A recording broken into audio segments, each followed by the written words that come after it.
लिखा, हेडिंग लिखा, relation and function. हाँ सर। सबसे पहले तो ये देखो कि ऑर्डर्ड पेयर क्या होता है। फर्स्ट हेडिंग लिखो ऑर्डर्ड पेयर।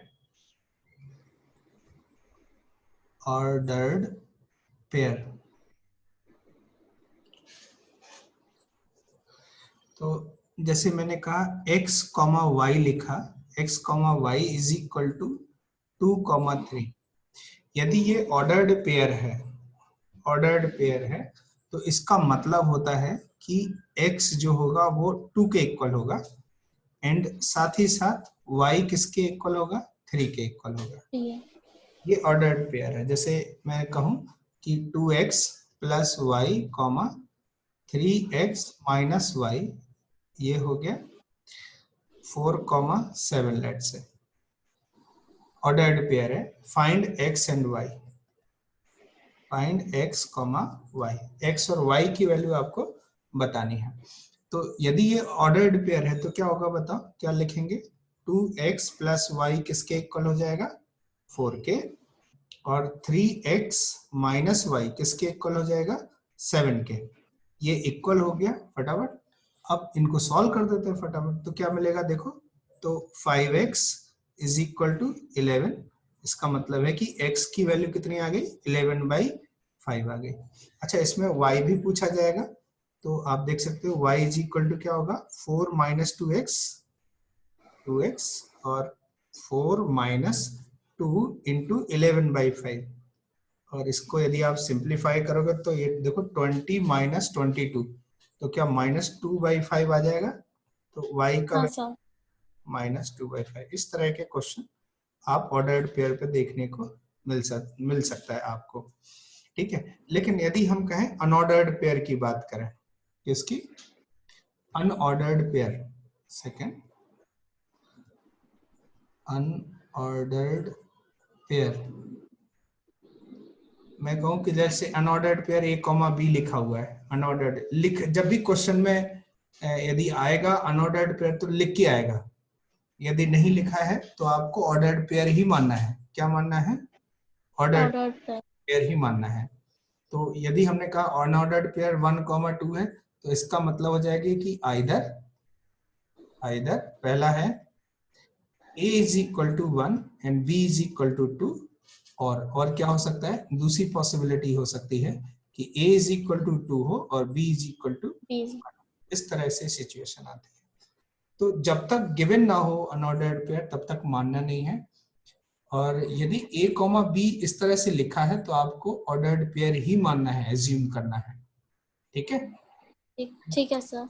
यदि हमारे पास ऑर्डर्ड ट्रिपलेट की बात करें, ऑर्डर्ड ट्रिपलेट्स, तीसरा ऑर्डर्ड ट्रिपलेट,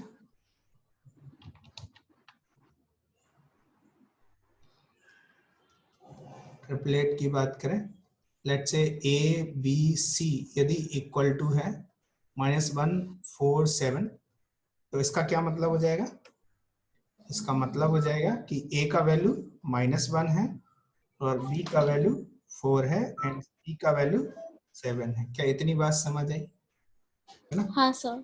क्वेश्चन कर लेते हैं इस पे बेस्ड, आई होप कि कुछ क्वेश्चन मिल जाएंगे हम लोगों को।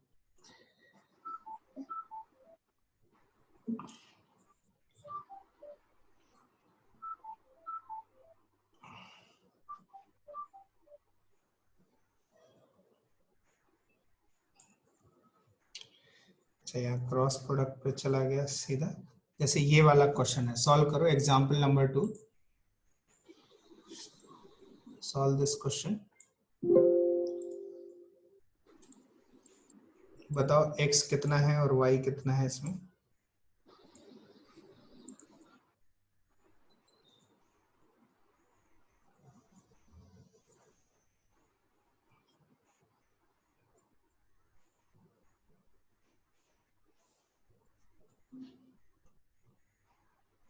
समझ आया ना क्वेश्चन। हाँ सर। x2 और y-2। अच्छा, पहला आ गया ना, हाँ जी। पहले का आंसर है, फर्स्ट का आंसर आया x इज इक्वल टू 2 और 2 और y is -2। Good good. Second का आंसर बताओ क्या आ जाएगा? सेकंड में एक्स और वाई बताना है। x is 8 हाँ, x इज और इक्वल y is 2 और y इज इक्वल टू हो जाएगा 2। वेरी गुड, x8 y2 आ जाएगा। ठीक है, हाँ बिल्कुल सही मैच हो गया। तो समझ आया ना ऑर्डर्ड पेयर का मतलब, समझ आया है ना? हाँ जी सर। नेक्स्ट लिखो, Cartesian cross product. Cartesian Cartesian cross product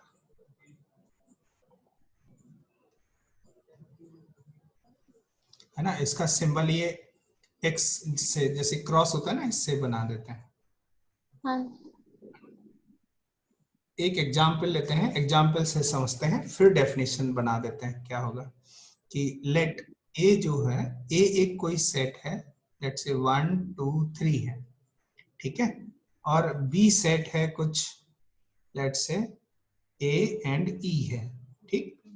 तो यदि हम ए क्रॉस बी की बात करें, तो ए क्रॉस बी की जो डेफिनेशन होती है वो ये कहती है कि ये एक्स कॉमा वाई होगा such that x belongs to a comma y belongs to b होगा। a क्रॉस b की डेफिनेशन क्या होती है बताओ? a क्रॉस b की डेफिनेशन क्या होती है? It's a collection of x comma y such that x belongs to a comma y belongs to b। y किससे आएगा? b से आएगा। और ये for all x and y होना चाहिए। थोड़ा और इसको करें, फॉर ऑल, इसको और थोड़ा अच्छे से कर दें। इसको एक उल्टा साइन ये फॉर ऑल का है। For all x belongs to a comma y belongs to b, मतलब कुछ भी छूटना नहीं चाहिए। a का कोई भी एलिमेंट नहीं छूटना चाहिए, ऐसी y का भी कोई भी एलिमेंट नहीं छूटना चाहिए। तो यदि हम a क्रॉस b की बात करें तो कितना आएगा बताओ इसमें? 1 comma a 1 कॉमा a आ जाएगा, then 1 comma e 1 comma e, फिर 2 comma a comma a 2 2 comma e then 3 3 comma a 3 comma e। Comma E आ जाएगा। ठीक है, so this is A cross B हो गया। अच्छा, यदि हम आपसे बात करें कि बी क्रॉस ए के बारे में, तो ये कितना होगा बताओ? a comma 1 इसमें पहले किसका एलिमेंट आएगा? बी का आएगा, b मतलब ये आ जाएगा ए कॉमा 1 आ जाएगा, देन फिर ए कॉमा e comma 2 आ जाएगा, देन ए कॉमा 3। पहले ए से a। स्टार्ट होने वाले सारे खत्म कर देते हैं, है ना। फिर कितना ठीक आएगा है, बताओ? e ई, comma 1 देन ई e कॉमा, comma 2 देन ई कॉमा, e comma 3। यही आएगा ना? हो गया हाँ ना? जी सर। क्रॉस बी हो गया, बी क्रॉस ए। अब यहाँ पे कुछ क्वेश्चंस आते हैं, माइंड में क्वेश्चंस आते हैं। क्या क्वेश्चन है बताओ? Is A cross B is equal to B cross A in general? No sir. तो आंसर क्या है बताओ? आंसर इज नहीं है। नो। नो। मतलब इन जनरल तो नहीं होगा। देखो 1 comma A is not equal to 1 comma A comma 1, ये दोनों अलग अलग एलिमेंट्स हैं, ठीक है। लेकिन यदि हाँ मैंने कह दिया कि let's say if A equal to B है, sorry, if A cross B is equal to B cross A है, ऐसा है, देन इसका क्या मतलब होगा बताओ? यदि हमने कहा कि नहीं ए क्रॉस बी और बी क्रॉस ए दोनों सेम आ रहे हैं, तो इसका क्या मतलब हो सकता है? कब ऐसी सिचुएशन पॉसिबल हो सकती है? सेट ए और सेट बी जब इक्वल हो तो। देन क्या होगा?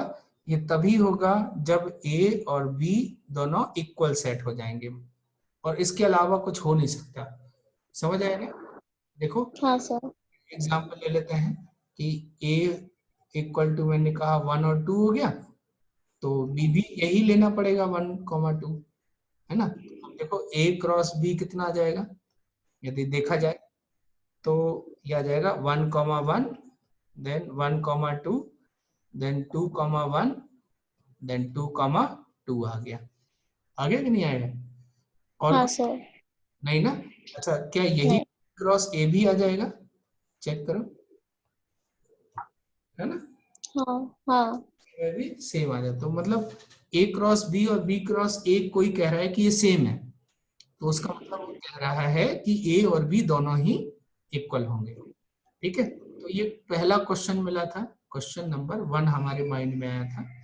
अच्छा, अब यहाँ पे एक दूसरा क्वेश्चन आता है माइंड में। वो क्वेश्चन ये है कि दूसरा क्वेश्चन ये है कि बताओ N of A cross B कितना होगा? N of A cross B कितना होगा? मतलब number of element in A cross B. तो number of element in A into number of elements in B. Elements in A cross B, A cross B में कितने elements होंगे बताओ? तो क्या N of A into N of B हो जाएगा? हाँ सर। तो ये फॉर्मूला बन जाता है N of A cross B का। तो आप लिख सकते हो, इसको नोट करो फटाफट, इंपॉर्टेंट है ना? ये इंपॉर्टेंट है। जैसे यहाँ पे ए क्रॉस बी में देखा जाए तो ए में कितने एलिमेंट थे बताओ? 3 एलिमेंट थे। हाँ, एलिमेंट थे 2। 2। ए क्रॉस बी में कितने एलिमेंट आएंगे बताओ? देखो, ए क्रॉस बी 1 2 3 4 5 एंड 6। या ऐसे सोच सकते हैं कि 1 के लिए ये 2 है, इसके लिए भी 2 है, इसके लिए भी 2 है, तो हर एक के लिए 2 है, तो ऐसे 3 के लिए कितने हो जाएंगे? 6 हो जाएंगे। तो क्या ये कंसेप्ट समझ आया? Number of element in A cross B. हाँ सर। अच्छा, एक क्वेश्चन और है यहाँ पे, है ना? वो क्वेश्चन क्या है देखो, क्वेश्चन नंबर 3, जो कि हमने सेट थ्योरी में सीखा हुआ है। मैं फिर से बताता हूं। If n of a is equal to n, इसका क्या मतलब है? इसका क्या मतलब है बताओ? कि a में नंबर ऑफ एलिमेंट कितने हैं? n। n। Then number of subset कितने हो जाएंगे? Number of subsets, 2 subset raised to the power n। Of a is equal to हो जाएगा 2 टू पावर n। अच्छा, इसमें क्या क्या इंक्लूड होता है? देखो, इसमें 5 भी इंक्लूड होता है, और वो खुद सेट a भी इंक्लूड होता है, और भी होते हैं। समझ आया ना? ये सारे मिलके ये 2 टू पावर n होता है। अच्छा, हाँ सर। अब मैं कहूं कि लेट्स से एक एग्जांपल ले लेते हैं कि क्वेश्चन लिखो फटाफट, क्वेश्चन लिखो। Consider consider a as consider a as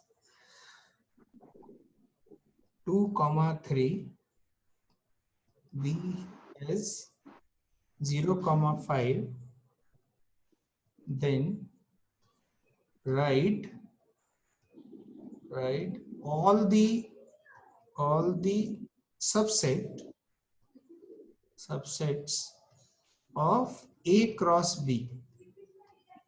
लिखो जल्दी से फटाफट। तो कितने सबसेट्स होंगे बताओ?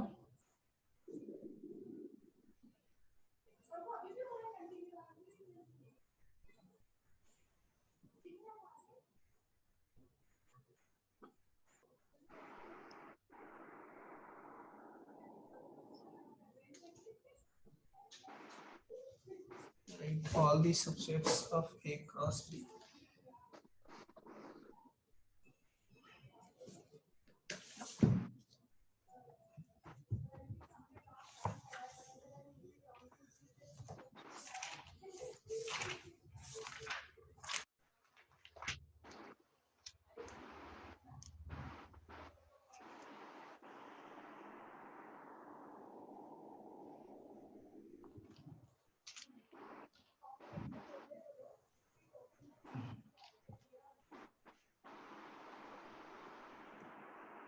समझ रहे सर हैं? हो गया। कितने हुए? हाँ, कितने आ रहे हैं? 4 4 ही आ रहे हैं? 4 और 5 ओके चलो मैं बता देता हूँ। अच्छा ए क्रॉस बी कितना आ रहा है? ए क्रॉस बी देखेंगे तो क्या क्या आएगा बोलो? 2,0 0, गुड। 3,0 हाँ पहले 2 से स्टार्ट कर लेते हैं, 2 से खत्म कर देते हैं सारे, है ना? हाँ, फिर 2,5 Then, फिर 3,0 एंड देन फिर 3,5 ऐसा, है ना? ये आ गया ए क्रॉस बी। अब इसमें बताओ कितने एलिमेंट हैं? यदि हम कहें कि n of A cross B कितने हैं बताओ? 4 4 एलिमेंट है। तो as per the set theory number of subset कितने होने चाहिए? Number of subsets 2 raised of A cross B कितने आएंगे बताओ? 2 टू पावर 4 ना, मतलब हाँ 16 आएंगे। 16 हमारा तो कम ही आए, है ना? तो बताओ सबसेट में क्या क्या आएगा? लेट से मैं सबसेट लिख रहा हूँ, तो मैं लिस्ट ऑफ सबसेट लिख रहा हूँ ना, list of subsets of A cross B. A cross B के सबसेट्स की लिस्ट बना रहा हूँ यहाँ पे, ठीक है? तो बताओ सबसे पहला सबसेट क्या मिलेगा? क्या एम्प्टी सेट मिलेगा? Null set? हाँ sir null set is a subset of every set, ठीक है? अच्छा बताओ सेकंड बताते हैं सिंगलेटन सेट। सिंगलेटन सेट जिसमें सिर्फ और सिर्फ एक एलिमेंट हो, तो कितने आएंगे बताओ ऐसे सिंगलेटन सेट? क्या 2, 4 0, है ना? एक ये हो गया, देन 2,5 ये दूसरा हो गया, देन 3,0 ये हो गया, देन 3,5 ये हो गया, ठीक है? ये सिंगलेटन सेट हो गया, दिस इज सिंगलेटन सेट। 4 हो गए। अच्छा डबलेट सेट कितने होंगे? डबलेट सेट ऐसी सोच के बताओ ना कितने आएंगे, दिमाग लगा के बताओ, सोच के बताओ, दो दो के पेयर्स कितने होंगे? देखो इसके साथ ये सिस्टमेटिक जाओगे ना तो अच्छे से बन पाएंगे, है ना? इसके साथ 2,5 आ गया, देन फिर क्या होगा? 2,0 के साथ क्या मिलेगा? और 3,0 3,0 मिलेगा, और क्या मिलेगा बताओ? 2,0 के साथ और किसको ले लें? 3,5। 3,5 क्या 2,0 के साथ वाले सारे हो गए? हाँ सर किससे करें बताओ, किससे स्टार्ट करें? फिर करते हैं 2,5 हाँ 2,5 वाले। तो कितना आ जाएगा? 2,5 और 3,0 हो गया, देन फिर कितना आएगा? 2,5 और 3,5 है ना? और 3,5 हो गया। अब और बताओ कितना आएगा? इस फिर वाले सारे हो गए। हाँ फिर 3,0 के साथ 3,5 3,5 ये डबलेट सेट्स हो गए। तो कितने हाँ ये बताओ? ये 6 ना, 6 देखो, हाँ ये डबलेट सेट हो गए, डबलेट सेट्स, ठीक है? अच्छा देन एक और आएगा, फोर्थ वन, बताओ? ट्रिपलेट सेट हाँ जिसमें 3 3 एलिमेंट्स होंगे। तो क्या क्या हाँ बताओ? मैं यहाँ पे लिख दूं क्या? फोर्थ वन ट्रिपलेट सेट, इसको थोड़ा ऐसा कर देते हैं, इसको बताओ क्या क्या आएगा इसमें? ट्रिपलेट 2,0 तो देखो इन तीनों को लिख लेते हैं और इसको छोड़ देते हैं, हाँ है ना? इन हाँ सर लिख लेते हैं और इसको छोड़ देते हैं, तो आ जाएगा कौन कौन? 2,0, देन 2,5, देन 3,0, ऐसा, है ना? फिर क्या आएगा? अब देखो अभी इसको छोड़ा था, अब किसको? इसको छोड़ दे, ठीक है तो कितना आएगा बताओ इसमें?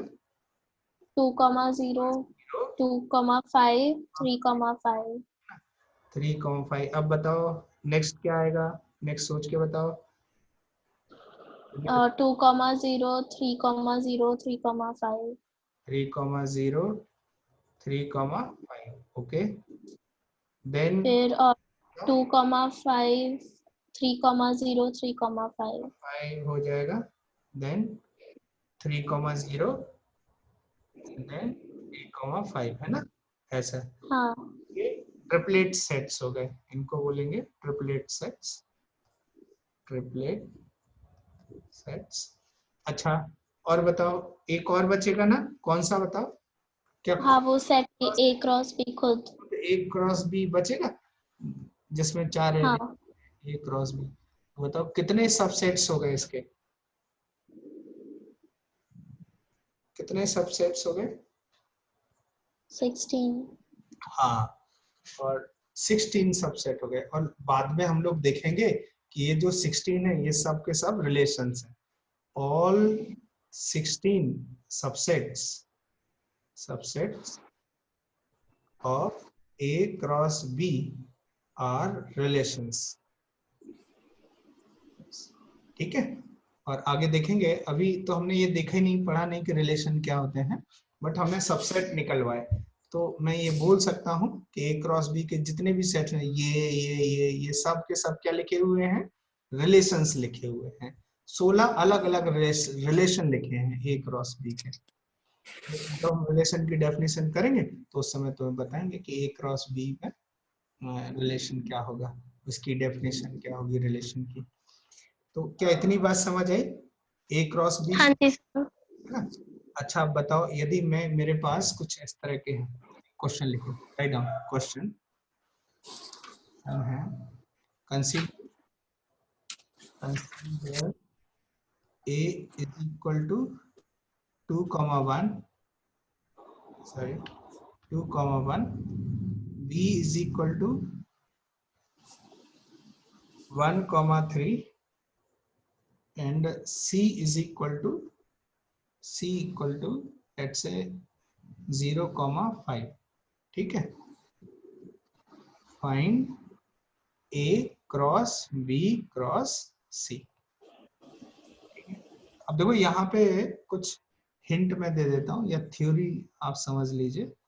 थ्योरी क्या हो जाएगी बताओ, यदि मैं कहूँ कि ए क्रॉस बी क्रॉस सी, तो ये क्या हो जाएगा, ये किसका ऑर्डर पेयर आएगा बताओ, ट्रिपलेट्स का ना। हाँ, triplets A comma B comma C such that A, B, C का collection such that for all A belongs to capital A, B belongs to capital B and C belongs to capital C। क्या इतनी बात समझ आई? तो ये A cross B cross C मतलब 3 का cross product है। ऐसे 4 का भी हो जाएगा, 5 का, जितने भी करना है उतना कर सकते हो तुम। ठीक है। और जल्दी से बताओ, A cross B cross C निकालो कितना आएगा और कितने एलिमेंट्स आएंगे इसमें।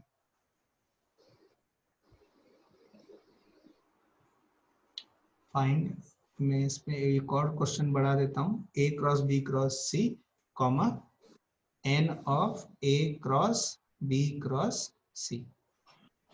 बढ़ा दिया, करो जल्दी से आंसर करो।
करके दिखाऊं, बता कितना आएगा। हाँ सर, एक बार बता दीजिए ना। देखो कैसे करेंगे, यदि आपने सिस्टमेटिक ढंग से नहीं लिखा ना तो ये आपके लिए दिक्कत करेगा। ये बेसिकली देखो, ए से पहले क्या ले लेंगे, ए और बी फिक्स करके सी चेंज करेंगे, ठीक है। तो ए में मैंने 2 उठा लिया, ये फिक्स कर दिया, और बी में 1 फिक्स कर दिया, और सी चेंज करेंगे अब। या सी का कितना आ गया, 5 0 आ गया, एक ही हो गया, ठीक है। फिर 2,1, अब 0 की जगह फिर क्या आ जाएगा, 5 आ जाएगा। तो अभी हमने ए और बी फिक्स किया था और सी को चेंज किया था। अब मैं क्या करूंगा, अब मैं क्या करूंगा, ए और सी को फिक्स करूंगा, बी को चेंज कर दूंगा, चलेगा। ठीक है। या इनफैक्ट एक काम करते हैं, अभी हमने यहाँ पे 2 और 1 मतलब यहाँ से 2 लिया, यहाँ से 1 लिया और ये चेंज कर दिया। अब मैं एक काम करता हूँ, यहाँ से 2 और यहाँ से 3 ले ले, चलेगा। ठीक है। हाँ ऐसे कर लेते हैं, 2 यहाँ से 2 लिया और यहाँ से 3 लिया, तो यहाँ से फिर क्या 0 आ जाएगा, यहाँ से 2, यहाँ से 3 और यहाँ से 5। 5। समझा कि नहीं समझा। हाँ। देखो अभी हमने यहाँ से 2 चेंज ही नहीं किया, 2 नहीं चेंज किया और ये सारे चेंजेस हो गए हैं। अब चेंज आता है 1 का, क्या 1 स्टार्ट करें यहाँ से, यहाँ से यदि मैंने 1 ले लिया, ये 1 लिया, फिर यहाँ से 1 और यहाँ से 0, 1,1,0 चलेगा। फिर क्या होगा, हाँ। यहाँ से 1, यहाँ से 1, 1 1 और ये 5, 1 सॉरी, हाँ 1 1 एंड 5 आ जाएगा। देन फिर क्या आएगा, 1 3, 1 3, 1 3 एंड 0, देन 1 3 5, 1 3 5। क्या ये बात समझ आई इतनी, और बस हाँ यही हो गया इसका सबसे। तो कितने एलिमेंट आए बताओ इसमें, एन ऑफ ए क्रॉस, यदि हम बात करें N of A cross B cross C की बात करें, तो ये कितना हो जाता है, कितना हो जाएगा, 8। N of A into N of B into N of C. ये फॉर्मूला आप लिख लीजिए, ये दूसरा फॉर्मूला आपके पास हो गया। और यदि 4 होते तो सेम फॉर्मूला अप्लाई होता है, ठीक है। तो इस समय सिचुएशन क्या है, इस समय जो लिखा है N of A cross B cross C का जो वैल्यू है वो है 2 इंटू 2 इंटू 2, दैट इज 8 आ जाएगा आंसर। क्या ये बात क्लियर है, हाँ सर। पाओगे आप अपने आप से, फिर से पैटर्न समझ आया कैसे लिखा मैंने, हाँ। पक्का। हाँ सर। करके दिखाओ, एक और क्वेश्चन मैं आपको देता हूँ, आंसर करके दिखाओ इसको। क्वेश्चन, क्वेश्चन लिखो, ए में लिख देता हूँ 0 और 5, बी लिख देता हूँ 3 एंड 7, एंड सी लिख लेता हूँ 1 1,2, ठीक है। देन फाइंड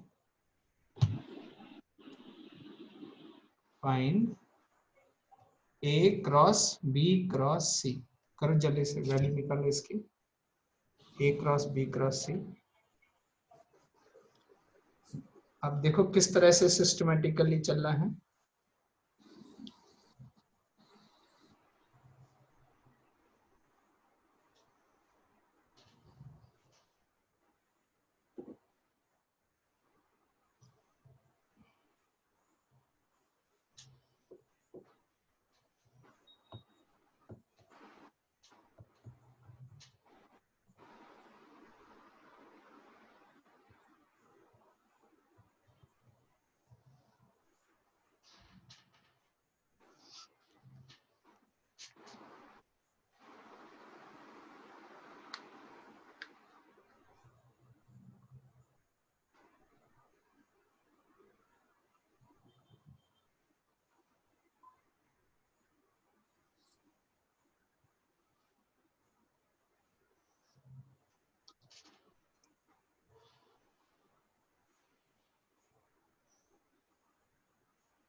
हाँ सर हो गया। हो गया? अच्छा बताओ हाँ क्या है। 0 3 1। तो फाइव लिख दो, फाइव लिखो। हाँ सॉरी, क्या बोल रहा हूँ, सबसेट नहीं बनाना है हमें, हमें क्या बनाना है, A cross A cross B cross C। C. हाँ कितना आ जाएगा बताओ। 0,3,1।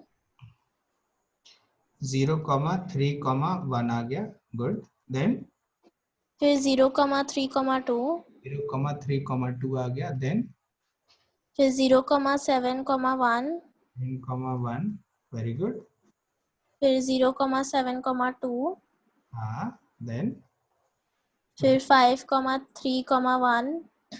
3,1 हो गया, देन 5,3,2। हाँ देन फिर 5,7,1। 7,1, देन और 5,7,2। 7,2 हो गया, देन और बताओ, हो गए 8 हो गए, चेक करो। हाँ बस यही आंसर हो जाएगा, क्लियर है ना। आई थिंक कि तुम्हें अब ये समझ में आ गया कैसे करना है, ठीक है। अच्छा देन यहाँ पे देख लेते हैं pictorial understanding, pictorial real understanding ending of A cross B, pictorial understanding of A cross B. A cross B का क्या मतलब होता है, या ज्योमेट्रिकल मीनिंग हम समझ लेते हैं। तो हम क्या करते हैं कि लेट्स से एक एग्जाम्पल ले लेते हैं, एग्जाम्पल से अच्छे से समझ में आ जाता है। लेट्स से ए एक सेट ले लिया जिसमें एलिमेंट है 1 2 और 4, लेट्स से ये एलिमेंट है, और एक बी सेट ले लिया जिसमें एलिमेंट है 2 एंड 3, ऐसे कुछ एलिमेंट्स हैं। तो यदि आप देखो तो ए क्रॉस बी में क्या क्या आ जाएगा, ए क्रॉस बी में क्या क्या आ जाएगा, 1,2 1,2 एंड 1,3 एंड 2, 2 2 2,3 4,2 4,3। एंड 4,2 एंड 4,3, यही आ जाएगा ना, इस तरह की हाँ सिचुएशन। सर। तो अब पिक्टोरियली यदि हम देखें, हम क्या करते हैं, एक्स एक्सिस पे ए को प्लॉट कर देते हैं, एक्स एक्सिस को पे ए को प्लॉट कर देते हैं और वाई एक्सिस पे बी को प्लॉट कर देते हैं। तो लेट से ये ए हो गया और ये बी हो गया, और इनके बीच में ये 90 डिग्री एंगल है लाइंस के बीच में। तो ए पे क्या क्या है, 1 2 4 है ना, तो ये 1 हो गया, ये 2 हो गया, 3 एंड 4 हो गया, ठीक है। अच्छा y पे क्या है, 2 एंड 3, मतलब b पे 2 एंड 3, तो ये 1 हो गया, 2 एंड 3, 2 हो गया और 3 हो गया। अब मैं एक काम करता हूँ, इस तरह से x a के पैरेलल लाइन ड्रॉ कर देता हूँ 2 और 3 पे, the same way y axis के अलोंग पैरेलल लाइन ड्रॉ कर देता हूँ 1 2 और ये वाला, मतलब जहां पे ये पॉइंट्स हैं b में, जो a में जो पॉइंट्स हैं 1 2 एंड 4।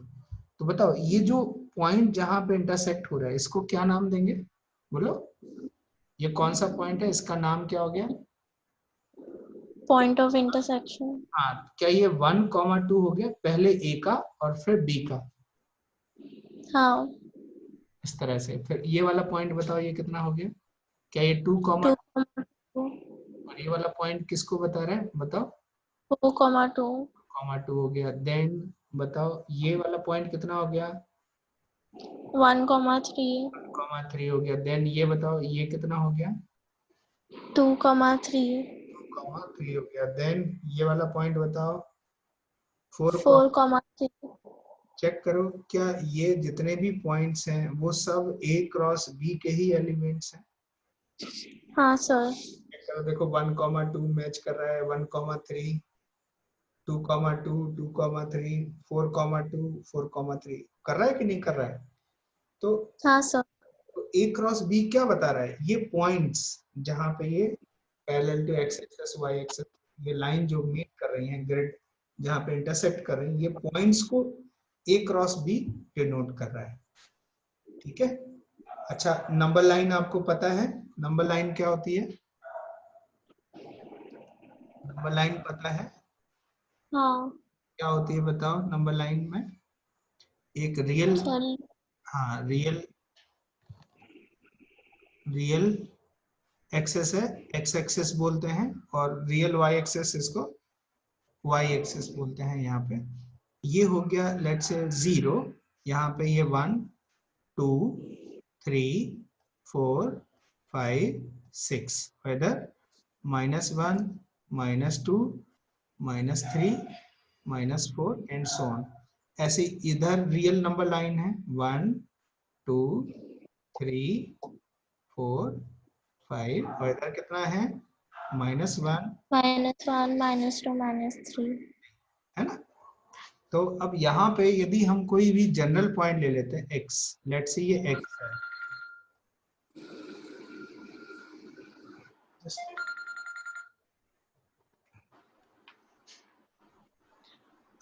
हाँ अब देखो यहाँ पे लेट्स से x एक्सिस पे ये x ले लेते हैं कहीं यहाँ पे, तो y एक्सिस के पैरेलल कहीं यहाँ पे ये चला गया ना जनरल, है ना।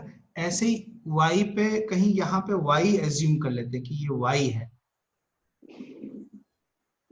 ये x एक्सिस के पैरेलल बना दिया यहाँ पे। तो ये पॉइंट P यदि मैंने कहा कि P का वैल्यू क्या होगा बताओ, इसको क्या बोलेंगे, क्या x y हो जाएगा। हाँ सर। देखो इसमें x क्या है, x किस पे नंबर लाइन पे लाई कर रहा है, x एक्सिस पे रियल लाइन है ना, तो x बिलोंग्स, हाँ क्या y भी बिलोंग्स टू रियल है कि नहीं, हाँ है ना। तो बताओ इस पे कोई भी x और y कोई भी रियल नंबर हो जाए तो वो कहीं पे भी हो सकता है, ये पॉइंट यहाँ यहाँ कहीं पे भी हो सकता है। तो ये क्या 2D प्लेन है, क्या बोल सकते हैं ये 2D प्लेन हाँ है ना। और इसी को बोलते हैं, ये 90 डिग्री पे है, इसी को बोलते हैं Cartesian plane.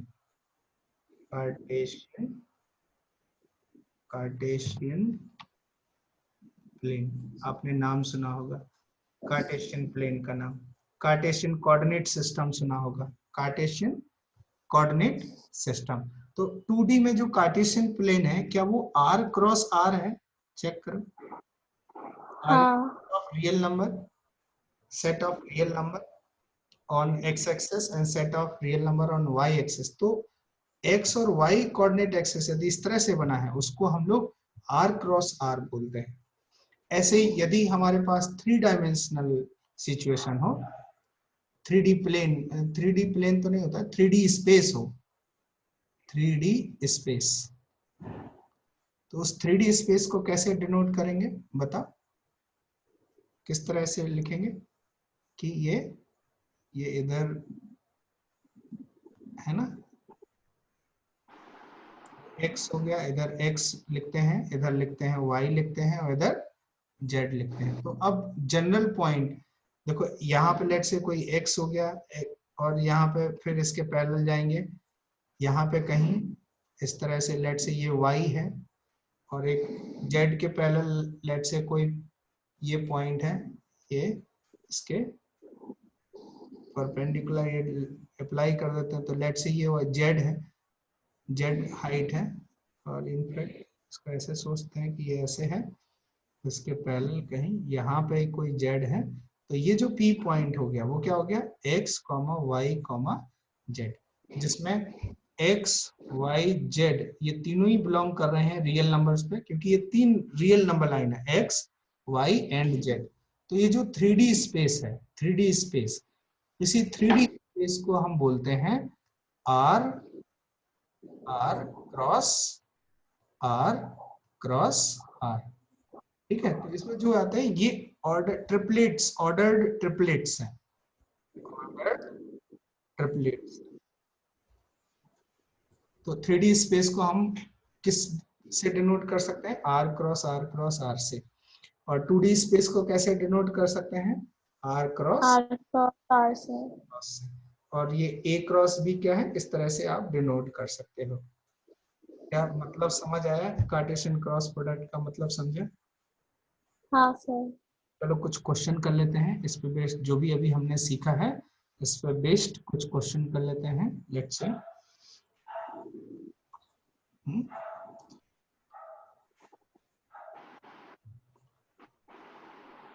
Cartesian product of sets, ये समझ में आ जाएगा। ये हो गया। क्या ये डेफिनेशन समझ में आ रही?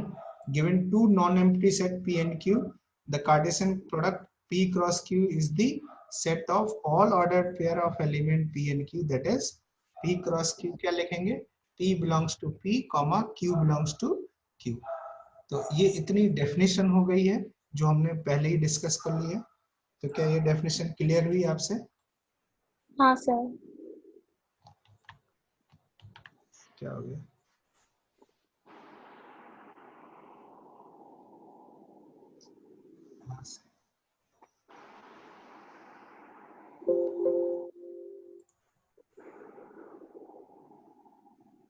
क्लियर हो गई डेफिनेशन? इसमें कोई डाउट? नहीं। कोई क्वेश्चन? No any question. आगे बढ़ते हैं। अच्छा, ये नेक्स्ट, ये समझ आया factorial understanding of A cross B, ये समझ में आ गया? अच्छा, क्लियर हो गया। Ordered pair are equal if and only if corresponding first element are equal and second element are also equal. तो इसकी जरूरत नहीं है। अच्छा, ये रिमार्क इनको समझ लेते हैं। ये कुछ रिमार्क दिए हुए हैं, ठीक है।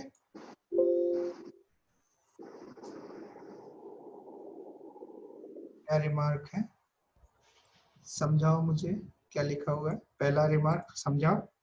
If there are P element in A and Q in B, then there will be PQ element in A cross B। क्या ये बात समझ आई? हाँ। क्या हम लोग डिस्कस कर चुके हैं ये चीज? हाँ सर। अच्छा, अब ये देखो, if A and B are non-empty set and either A or B is a infinite set, then so is A cross B। तो ये बोला जा रहा है कि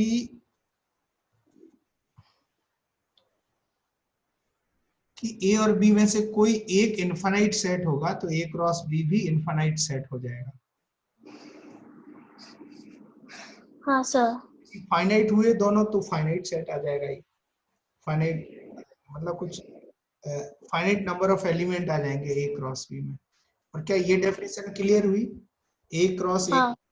का क्या मतलब है? A B C such that A, B, C belongs to A। Here A cross A, B, C is called an ordered triplets। Order triplet, तो ये तो हमें डिस्कस कर ही चुके हैं। आगे बढ़ते हैं थोड़ा। क्या ये क्वेश्चन हो गया, हो जाएगा? हाँ सर। दोस्त नहीं, ये क्वेश्चन तुमसे हो जाएगा ये वाला। अच्छा, एग्जाम्पल नंबर 3 सॉल्व करो। Solve this example number 3।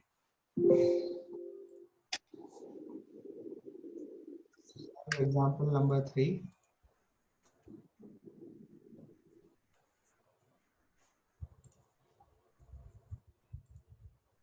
let A is equal to this, B equal to this and C equal to 4, 5, 6। Find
ये क्या? सर फर्स्ट पार्ट हो गया।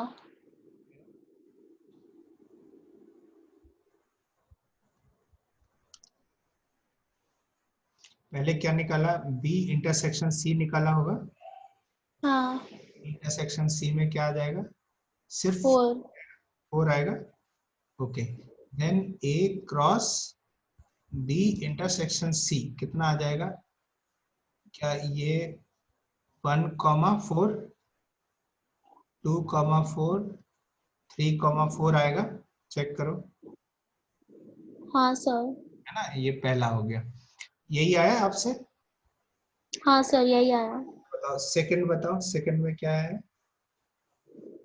सर सेकंड वाला कर रही हूँ, बस 1 मिनट।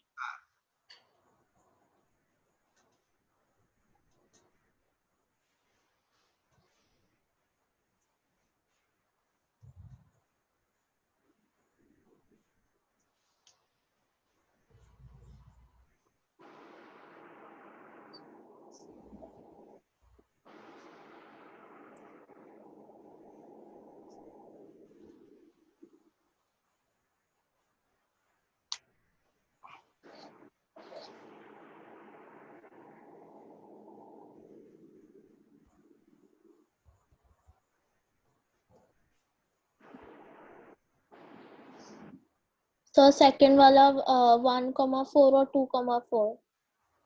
1,4 एंड 2,4 पक्का। अच्छा, हाँ एक सर। और आ रहा होगा, 3,4 भी आएगा, चेक करो। हाँ सर 3,4। मिस कर दिया था ये, हो रहा है कि नहीं हो रहा है, आया कि नहीं आया, कोई दिक्कत। नहीं। अब यहाँ से देखो, ये कुछ ऑब्जर्वेशन मैं आपको बता देता हूँ, इन दोनों को ध्यान से देखो।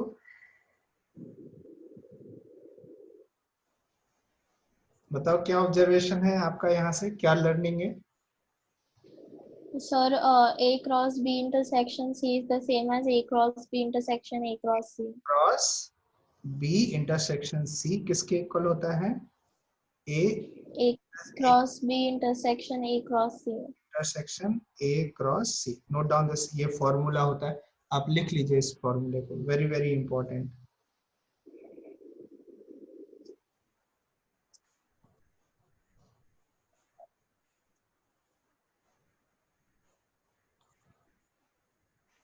नेक्स्ट, अभी थर्ड करो, आंसर करो, थर्ड का आंसर बताओ कितना आ रहा है।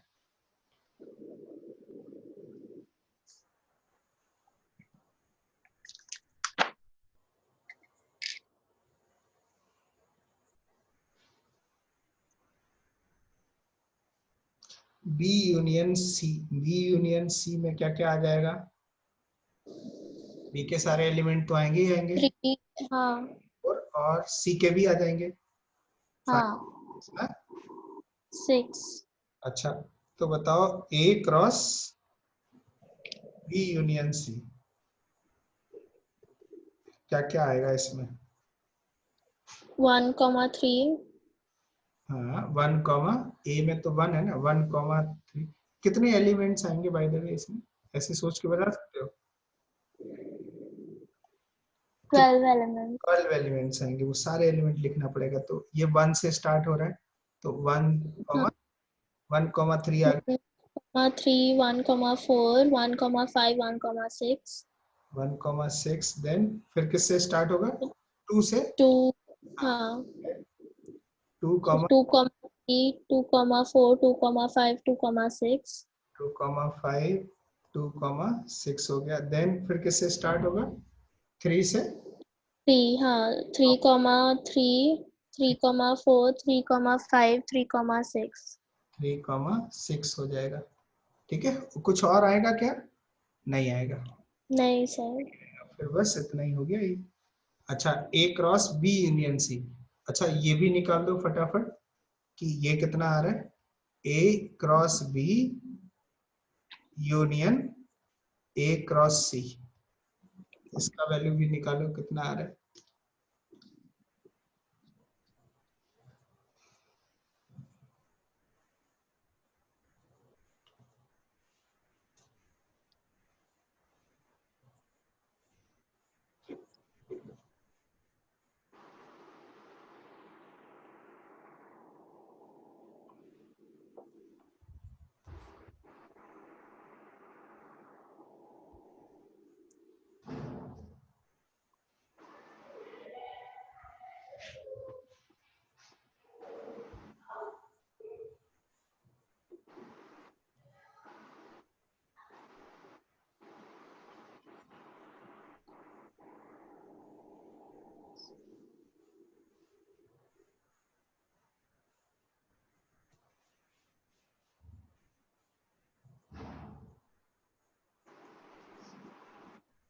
आया नहीं आया पूरा?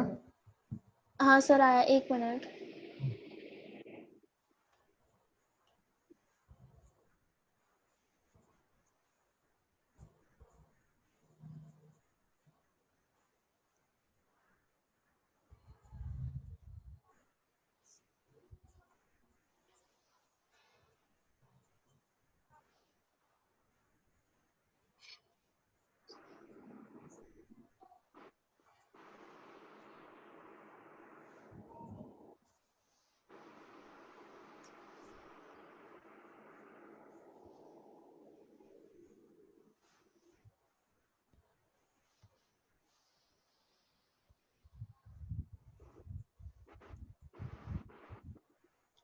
हाँ सर आ गया। आ गया? बताओ कितना आ हाँ रहा है? क्या वो इसी के इक्वल आ रहे हैं? यही आ रहे हैं? हाँ सर। पक्का? हाँ ना? तो क्या सीखने को मिला बताओ यहाँ पे हमें? ये आई थिंक ये आप देखोगे तो यही मिलेगा। तो यहाँ से सीखने को मिला ए क्रॉस बी यूनियन सी किसके इक्वल हो जाता है, और ये हमें एक दूसरा फॉर्मूला मिल गया।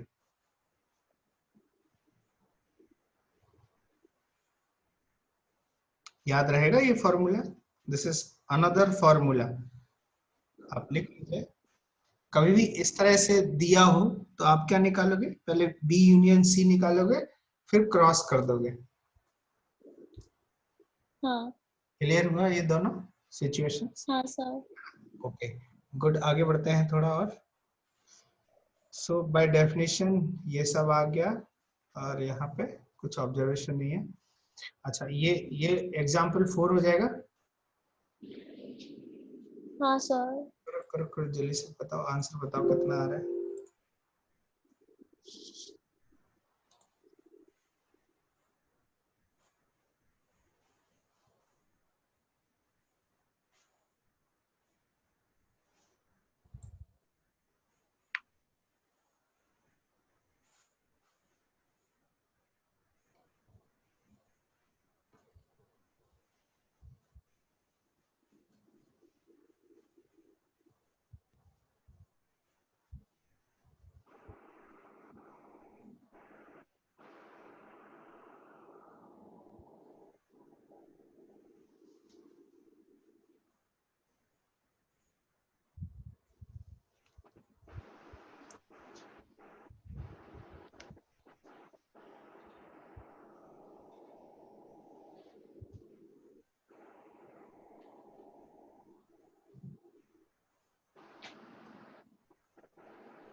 सर हो गया।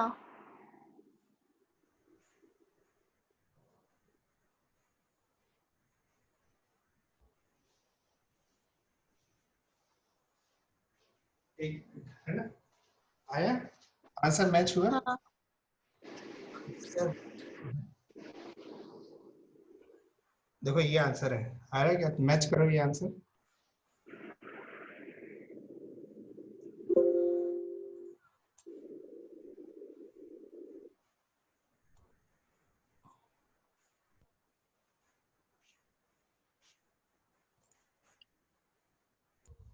यही है। हाँ सर। Okay good. अब ये तुमसे हो जाएगा ना। देखो यहाँ पे क्या लिखा है इन्होंने, if R is the set of all real number, what do Cartesian product R cross R and R cross R represent. बताओ क्या रिप्रेजेंट करेगा ये। सारे रियल नंबर्स का cross. Cartesian product R cross R represent set this which represents coordinate of all the point in two dimensional space। समझा क्या? अभी थोड़ी देर पहले हमने समझा था टू डायमेंशनल स्पेस रिप्रेजेंट करता है हाँ। R cross R. तो बताओ आर क्रॉस आर ये क्या करेगा? All the points in a 3-dimensional space। Dimensional. क्या इतनी बात क्लियर हुई? अच्छा इसको हाँ आप लिख लो फटाफट, इसको भी सॉल्व कर ही दो। Sir, 1 minute. हाँ हाँ ओके।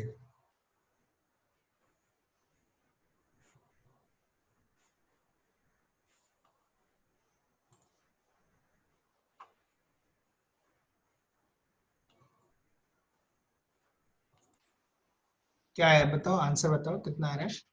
ए क्या क्या आएगा? सर A P और M है पी और एम आ जाएगा। गुड, पी और एम आ और B Q और R है। ना। बी कितना आ जाएगा? Q और R। Q और आर, मतलब सेकंड वाले एलिमेंट आ जाएंगे। तो ये सिचुएशन होगी। A find A and B. Clear हुआ ना? अच्छा एक हाँ सर। और मैं तुम्हें बना देता हूँ, जिसको हम एरो डायग्राम बोलते हैं। क्या बोलते हैं? Arrow arrow diagram. डायग्राम, है ना। एरो डायग्राम क्या होता है ये देख लेते हैं।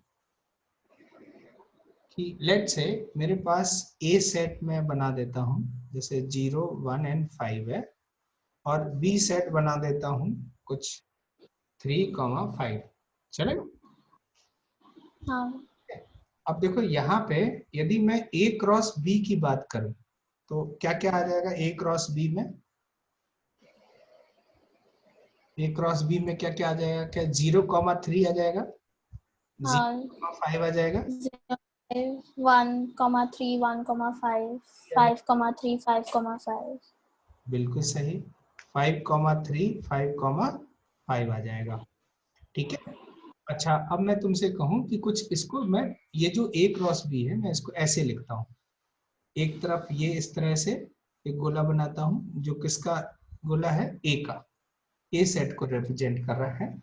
और एक बी, बी को रिप्रेजेंट करता हुआ एक अनदर सेट बना देता हूँ ऐसे बी। ठीक है। और यहाँ पे ए वाले एलिमेंट लिख देता हूँ 0 1 एंड 5, और यहाँ पे बी में बी वाले एलिमेंट लिख देता हूँ 3 एंड 5। चलेगा इस तरह से। अब मैं क्या करता हूँ, जीरो को मैच करता हूँ, जीरो को मैच करता हूँ 3 से। जीरो को किससे मैच कर देता हूँ? 3 से। 3। ये जो मैच किया हमने तो वो इसके बारे में बात कर रहा है, 0,3 के बारे में मैच कर रहा है। तो जीरो का किससे मैच करा दिया? 5 से। देन फिर किसका? 1 का किससे मैच कराया? 3 से।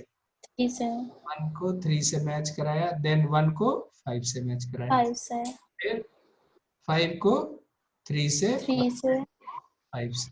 5 से। तो ये जो हम लोगों ने मैपिंग की है इसको बोलते हैं मैपिंग। क्या बोलते हैं? मैपिंग। मैपिंग। जैसे मैच कराना मतलब मैपिंग करा दी हमने, ए की बी से मैपिंग करा दी है। तो ये जो लिखा हुआ है, ये जो इस तरह से लिखा हुआ है और ये जो लिखा है दोनों इक्विवेलेंट है। दीज आर टू इक्विवेलेंट है, इक्विवेलेंट। ठीक है। ये किसका सिंबल है? 3 लाइन इस तरह से बना देते हैं तो किसका सिंबल होता है ये? इक्विवेलेंट। इक्विवेलेंट। ये इस तरह से मैपिंग हो जाती है। ठीक है। तो यदि मैं एक एग्जांपल ले लेता हूँ कि कुछ इस तरह से हमने मैप कराया हुआ है कुछ सेट। लेट्स से एक मैपिंग बनाता हूँ मैं, आपको बताना है कि ये क्या रिप्रेजेंट कर रहा है। जैसे ये ए है और एक बी है जिसमें एलिमेंट कुछ है 0 1 एंड 7, और यहाँ पे 4,5,6 ऐसा कुछ है। अब मैं एक मैपिंग करा रहा हूँ ए से बी में। तो ए से बी में कुछ मैपिंग कराऊंगा कुछ ऐसे। देखो 0 को मैंने 4 से मैप करा दिया, 0 को मैंने 4 से मैप करा दिया, 0 को 5 से मैप करा दिया, और 1 को 4 से मैप करा दिया, और 1 को मैंने 6 से भी मैप करा दिया। चलो 1 को मैंने 6 से मैप करा दिया, ठीक है। तो बताओ ये क्या रिप्रेजेंट कर रहा है कि हमने क्या क्या लिखा हुआ है, बताओ कौन सा सेट को रिप्रेजेंट कर रहा है इसमें? 0,4, देन 0,5, 0,5, देन 1 1,4 एंड और 1,6। 1,6 ये रिप्रेजेंट कर रहा है। तो लेट से मैं इसको एक नाम दे देता हूँ, आर नाम दे देता हूँ। क्या नाम देता हूँ? R1। अच्छा ये रियल नहीं है, ये आप नाम दे दिया बस R1। क्या ये R1 जो है, क्या ये A क्रॉस B का सबसेट है? हाँ सर। है कि नहीं? दिस इज ट्रू और नॉट? दिस इज ट्रू, है ना। तो ये जो मैंने कुछ मैप करा दिया ये, तो वो क्या हो गया? A क्रॉस B का सबसेट हो गया। अच्छा A क्रॉस B का सबसे बड़ा मैप बनता, मैपिंग होती, जो मतलब 0 का इन तीनों से मैप करा देते, फिर 1 का इन तीनों से मैप, और 7 का इन तीनों से, तो फिर वो A क्रॉस B बन जाता। लेकिन मैंने जो बनाया R1, ये A क्रॉस B की का सबसेट है, और इस R1 को हम ऐसे लिख देते हैं R1, ये जो मैपिंग की है वो R1 मैपिंग है। और बाद में हम देखेंगे, सीखेंगे, इसी को बोलते हैं relation. Relation from set A to set B। Although हमने अभी डेफिनेशन नहीं सीखी है, बट आगे सीखेंगे कि रिलेशन क्या होता है। तो ये रिलेशन R1 क्या है?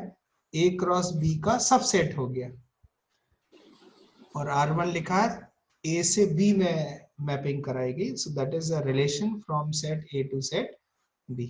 इस तरह से करेंगे।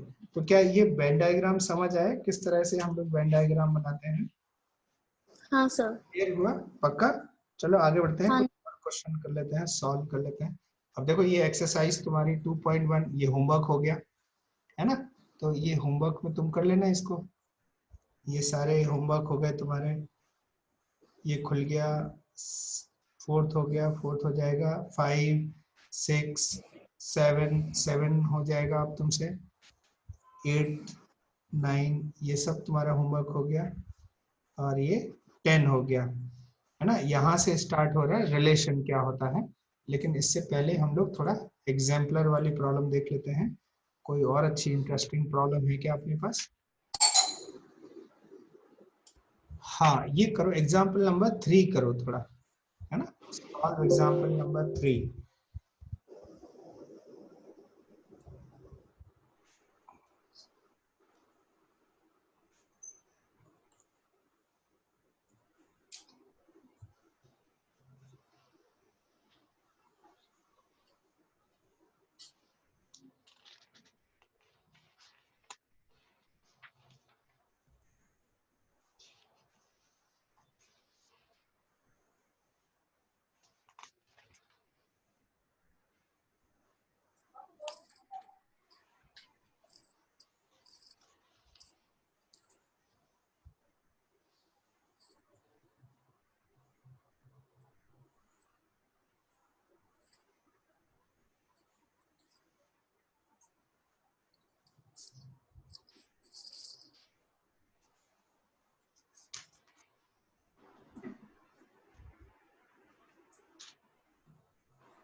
सर हो गया। क्या क्या है? 2,4, 2,6, 2,18, 2,54, फिर 4,4, 6,6, 6,18, 6,54, 9,18, 9,54. बेसिकली इसमें थोड़ा ordered pair A comma B के बारे में बात कर रहा है कि हमें ए कॉमा बी चाहिए, है ना? हाँ.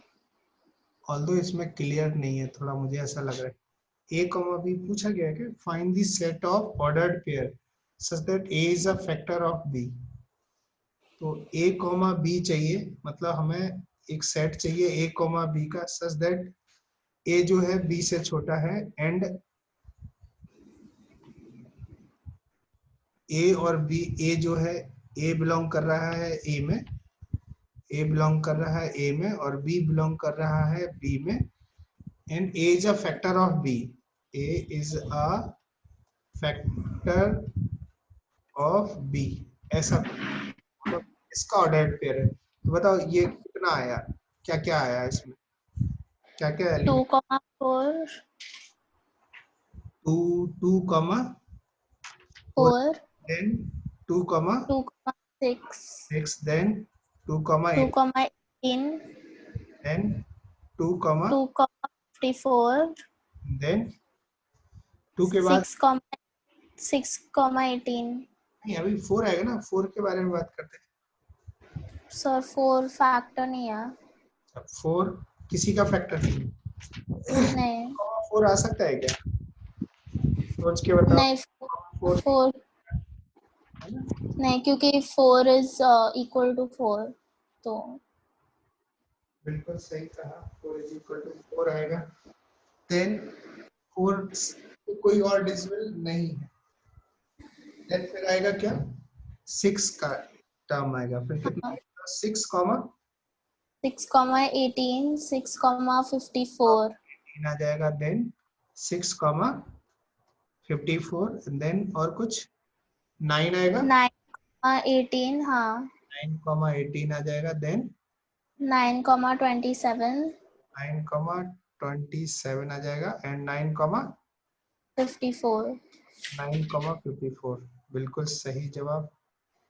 कोई डाउट इसमें? नहीं सर. तो नहीं है। चलो आगे बढ़ते हैं, नेक्स्ट क्वेश्चन, लेट्स सी। अच्छा इसमें डोमेन रेंज आ गया, अभी डोमेन रेंज नहीं पढ़ा है आपको, ये छोड़ देते हैं। रिलेशन पे क्वेश्चन आने लगे इसमें, अब थोड़ा आइए आगे बढ़िए। नेक्स्ट हेडिंग लिखो रिलेशन, है ना? हम लोगों को भी थोड़ा आगे बढ़ लेना चाहिए। रिलेशन क्या होता है इसके बारे में सीखते हैं।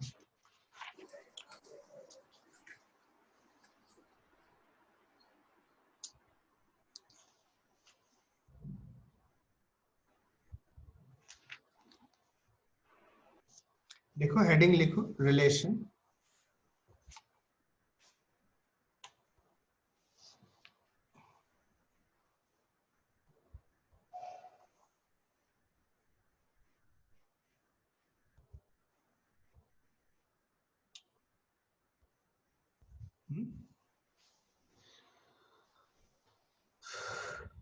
रिलेशन से आपका क्या मतलब होता है, क्या समझ में आ रहा होता है?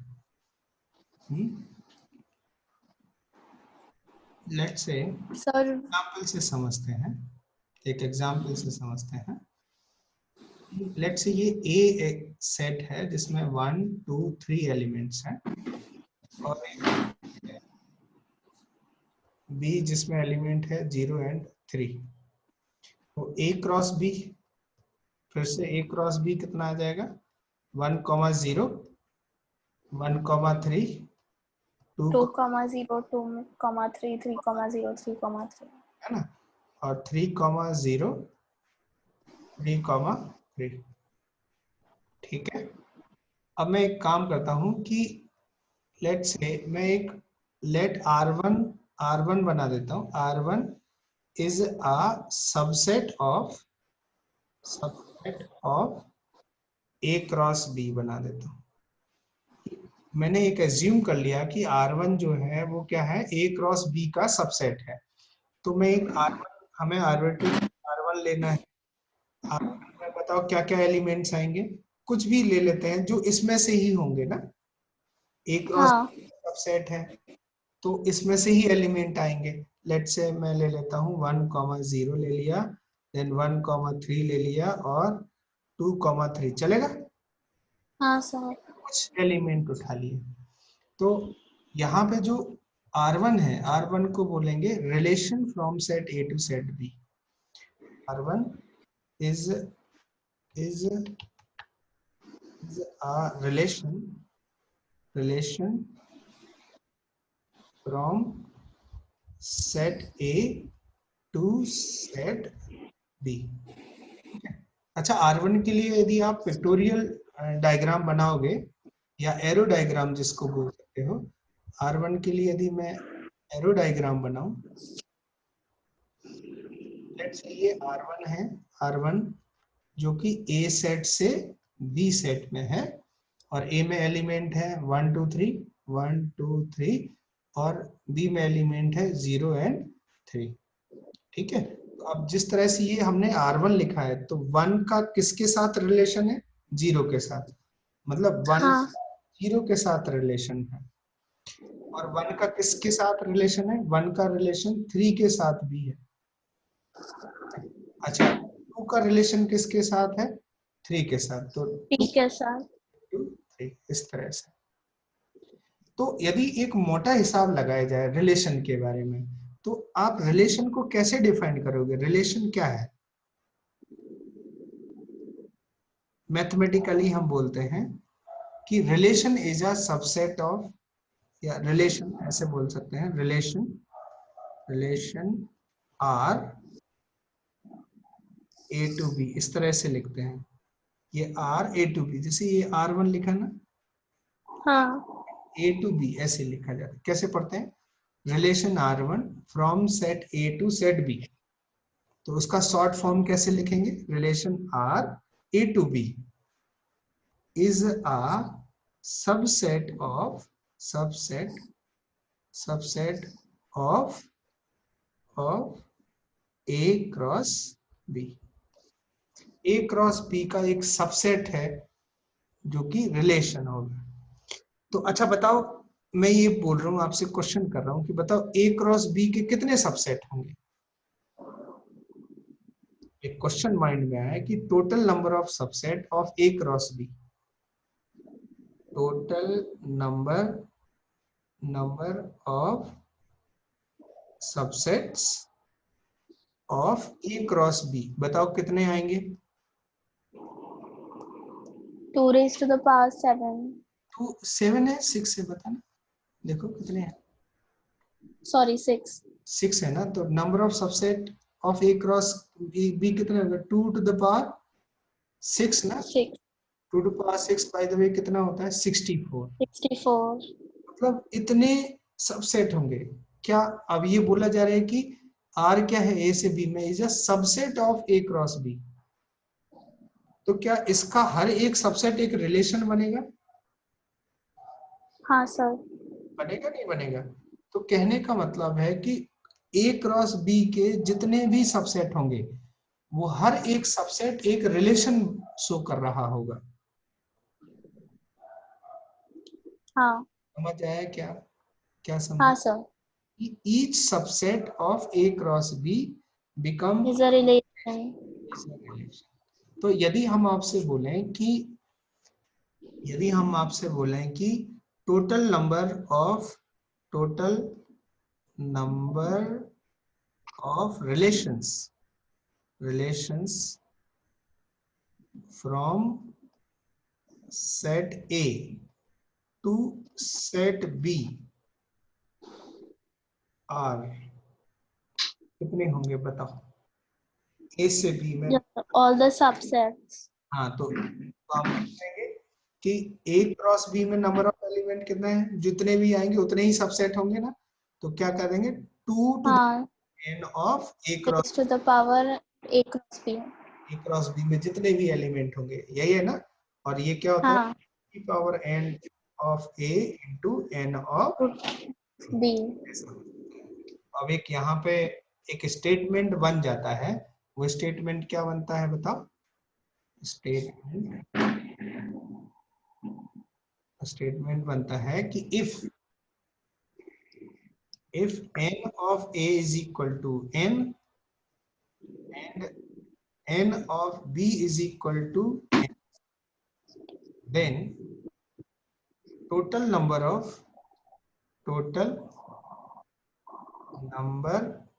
relation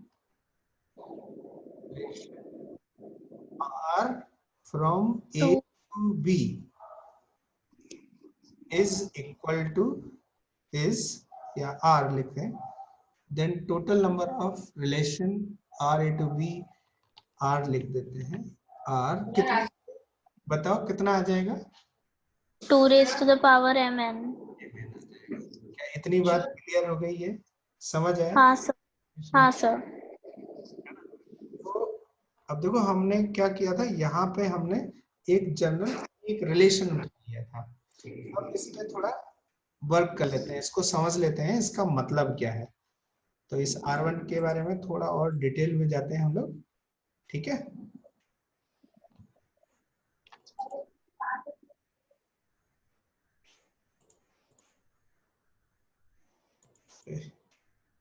चलो इसको उठा लेते हैं, फिर लिख देंगे इसको।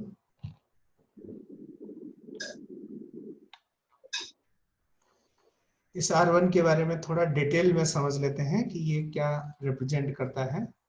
इसको नाम R1 दे देते हैं, चलेगा? हाँ सर। ये R1 है, R1 है और ये सेट A था और ये सेट B, तो एक रिलेशन है R1 from set A to set B। ठीक, तो R1 को मैं यहाँ पे लिख दूंगा, R1 में क्या क्या एलिमेंट्स हैं, देखो 1,0 एलिमेंट्स है ना? हाँ, फिर 1,3, फिर 2,3। 3, बस यही एलिमेंट्स है और कुछ नहीं। अब मैं एक एलिमेंट को फोकस कर देता हूँ, इस एलिमेंट को फोकस कर देता हूँ, चलेगा?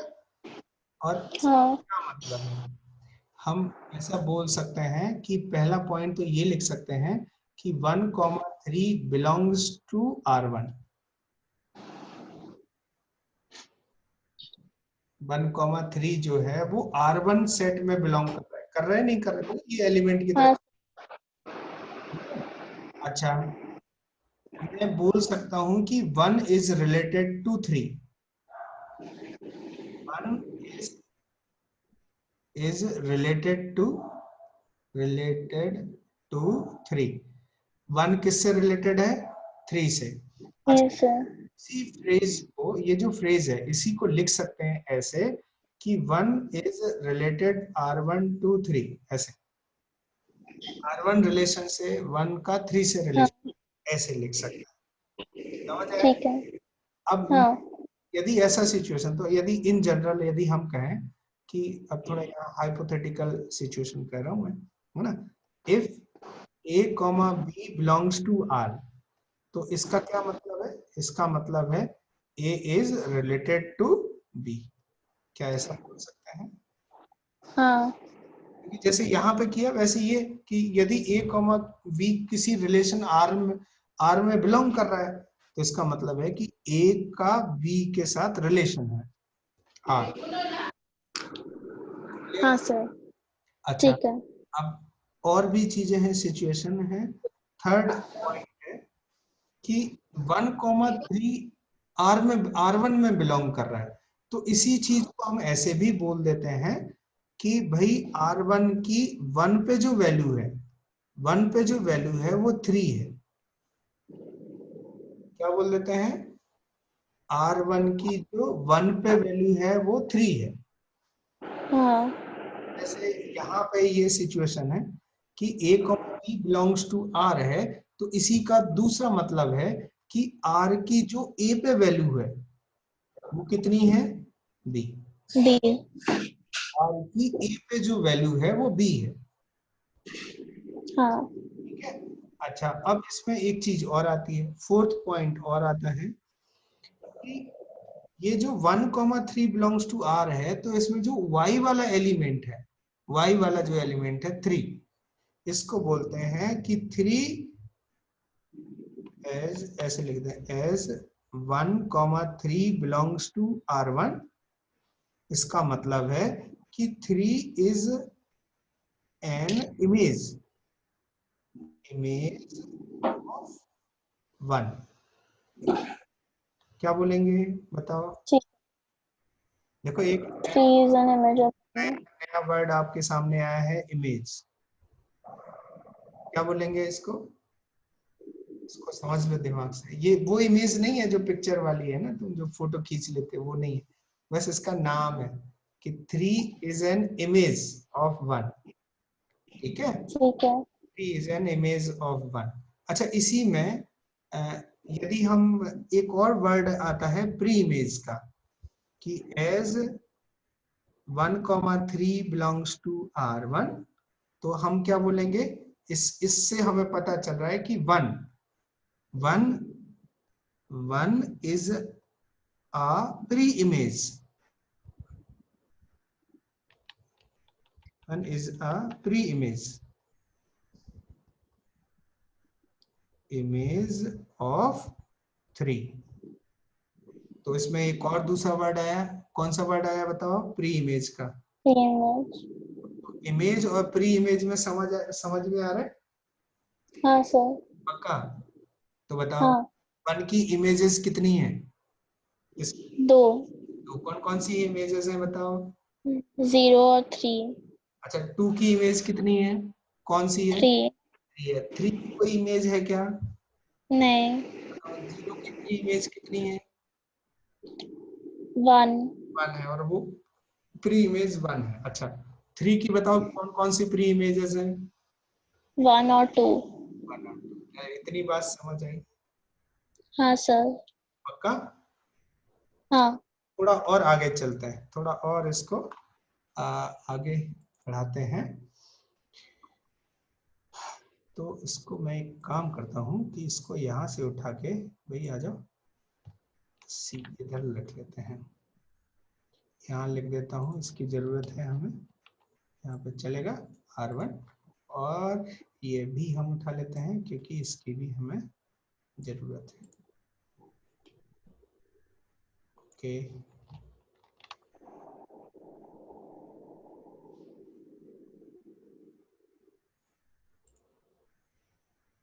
इसको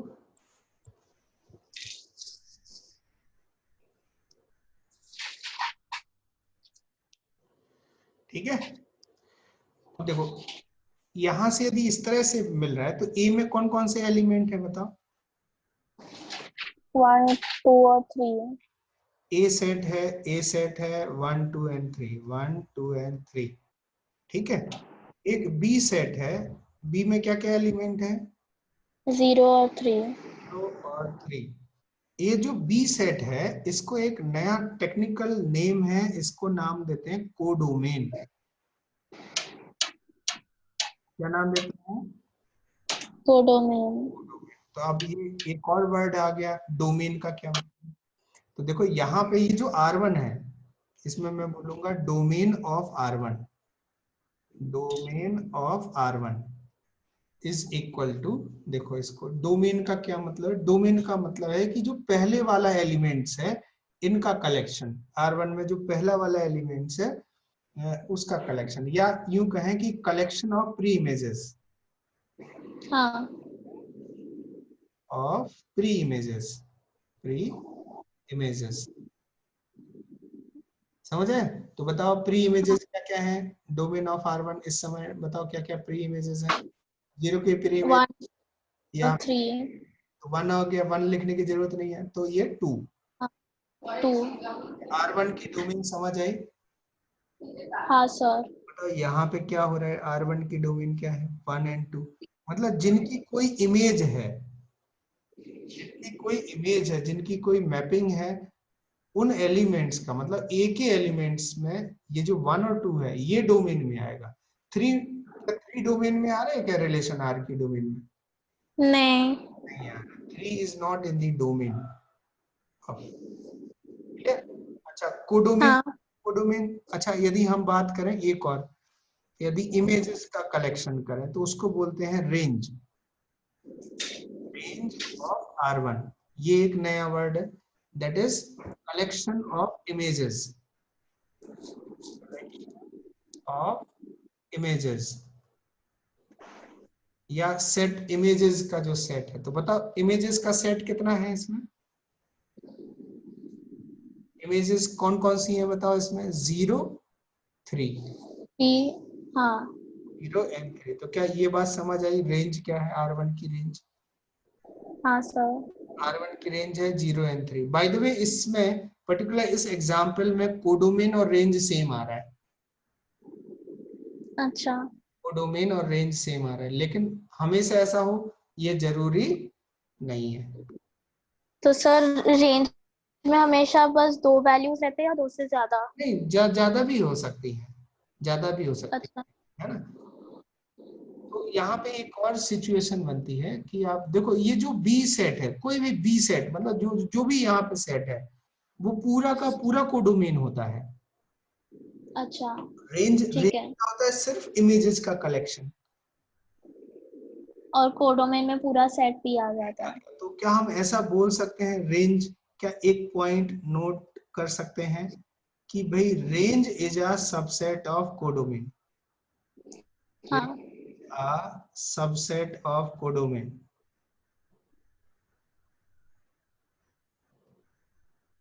क्या इतनी बात क्लियर हुई? Range is a subset of codomain. पक्का? हाँ सर। पक्का हाँ सब? जी। आप पूछ लीजिए मुझसे, मतलब दिक्कत हो तो आप बता दीजिए। अब मैं और नहीं सर। आगे आगे बढ़ता हूँ। एक क्वेश्चन करते हैं, है ना, तो उससे तुम्हें हाँ और जी। समझ में आ जाएगा। लिखो क्वेश्चन, लिखो फटाफट। फाइंड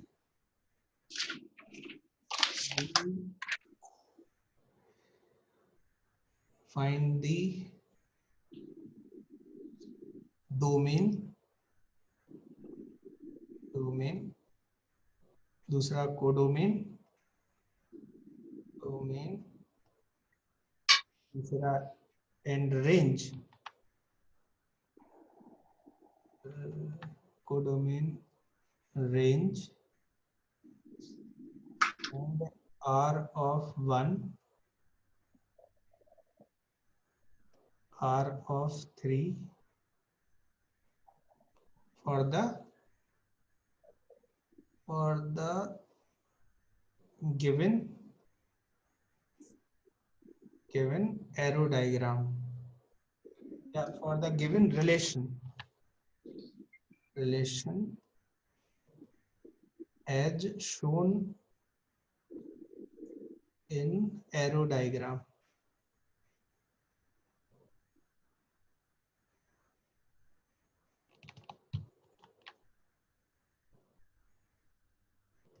ठीक है, तो मैं अब एक एरो डायग्राम बना देता हूं और उसका नाम है R।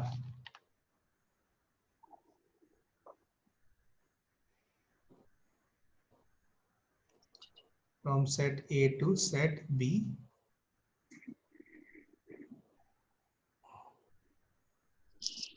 इसमें एलिमेंट रख देता हूँ 0 1 3 4 5, और इसमें लिख देता हूँ 0 3 7 9, इस तरह। और मैं कुछ मैपिंग कर देता हूँ। 0 का मैपिंग इससे है, 0 का मैपिंग 7 से है, 3 का मैपिंग 0 से है, 4 का मैपिंग 7 से है, 4 का मैपिंग 3 से। करो फटाफट आंसर करो।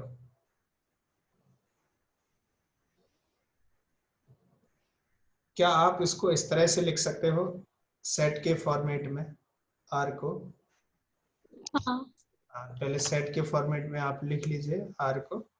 कैसे लिखेंगे, क्या लिखा जाएगा बताओ, थोड़ा हमें बता दो फटाफट। क्या लिखा जाएगा आर के फॉर्म में?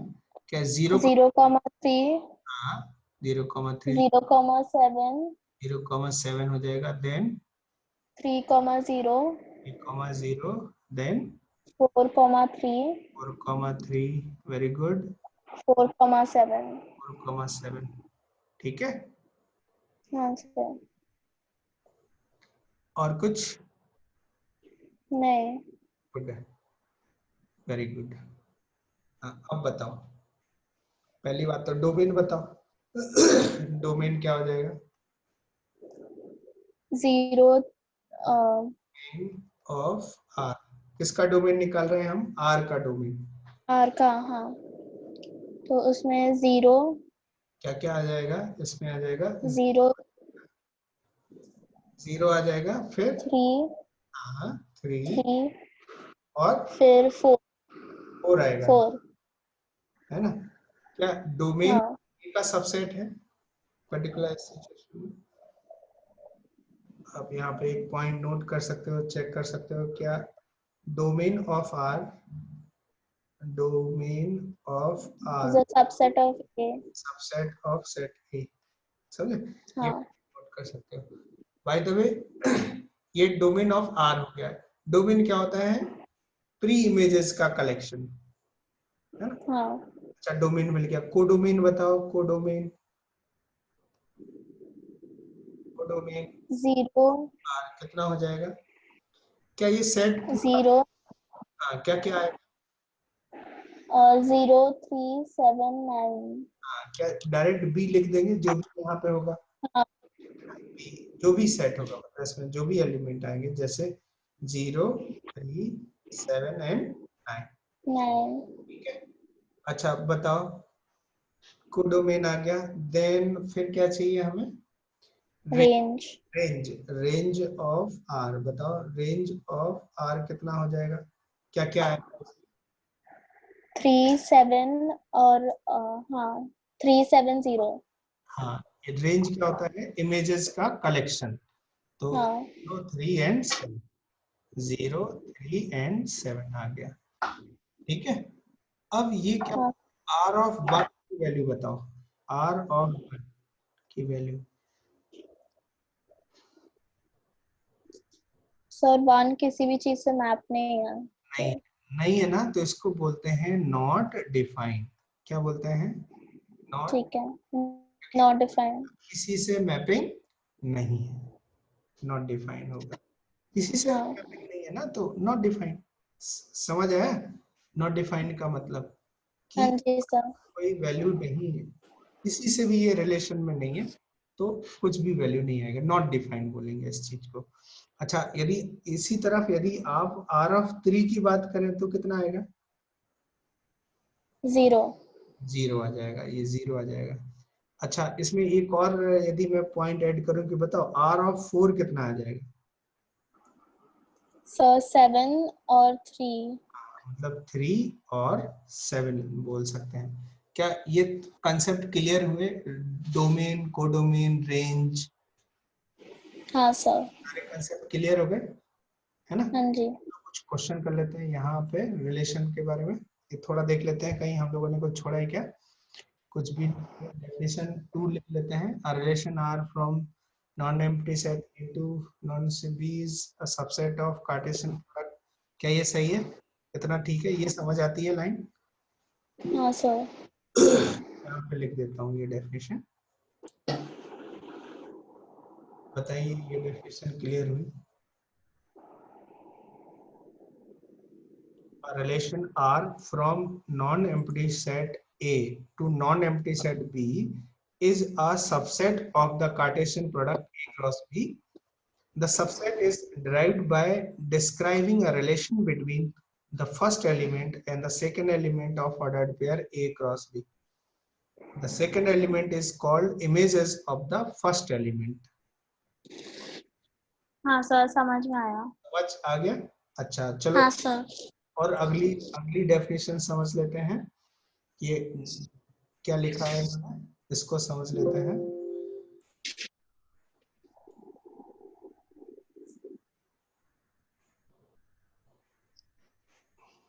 पढ़ो पहले इसको, क्या लिखा है?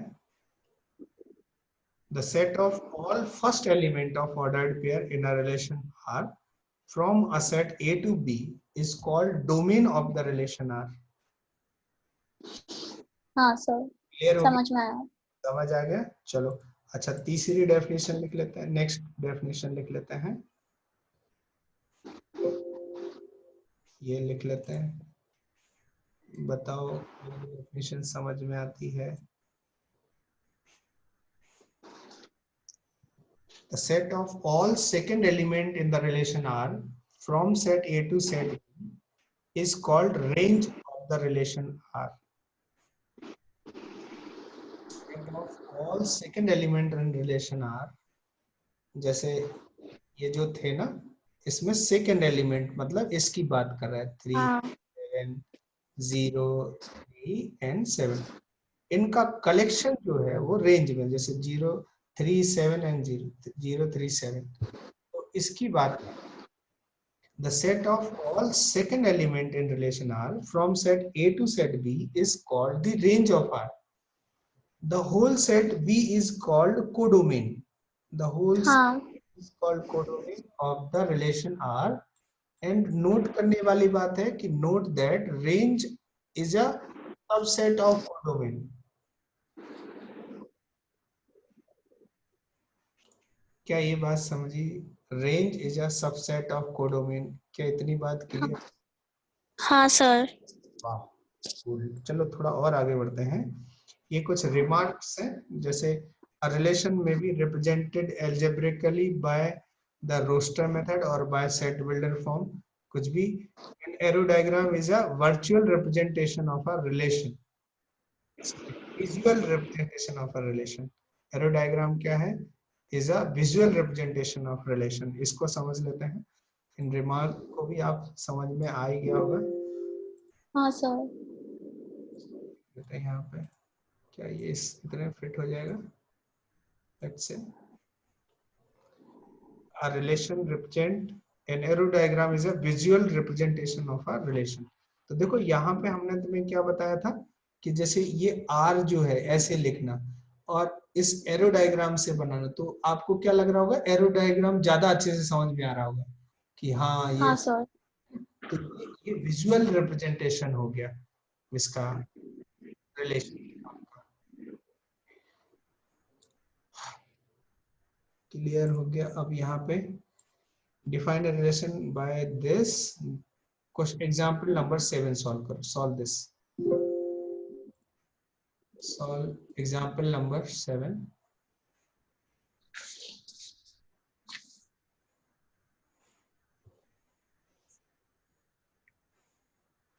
Let A is equal to this. Define a relation R from A to A by R is equal to x comma y such that y is equal to x plus 1.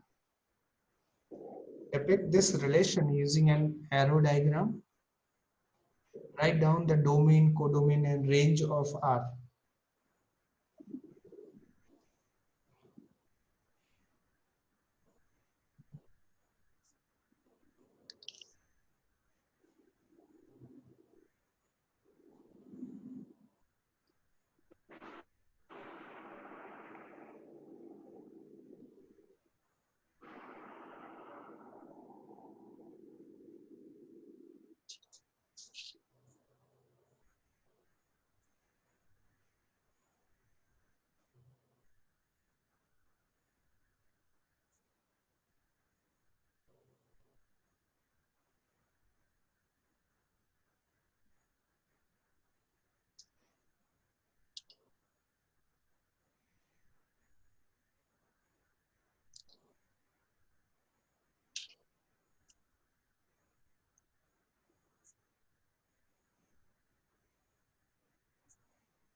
Sir relation हो गया.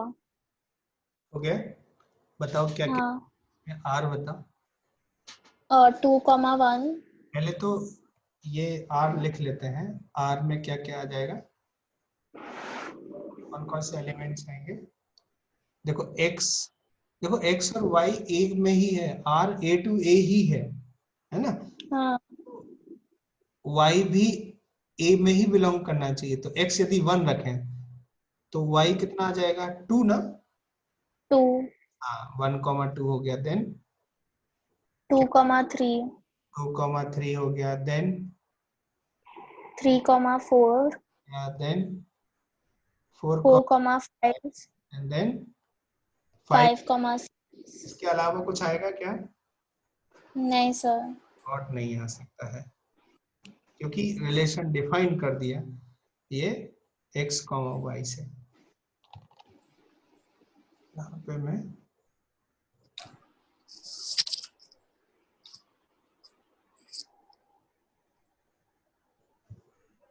ठीक है। अच्छा, अब इसमें relation बनाना है, this relation using arrow diagram. तो पहला जो एरो डायग्राम बनेगा वो क्या इस तरह से बनेगा। एरो डायग्राम बना देता हूँ मैं। इसमें एलिमेंट्स हैं ए से ए में, इसमें एलिमेंट है 1 2 3 4 5 एंड 6 ना।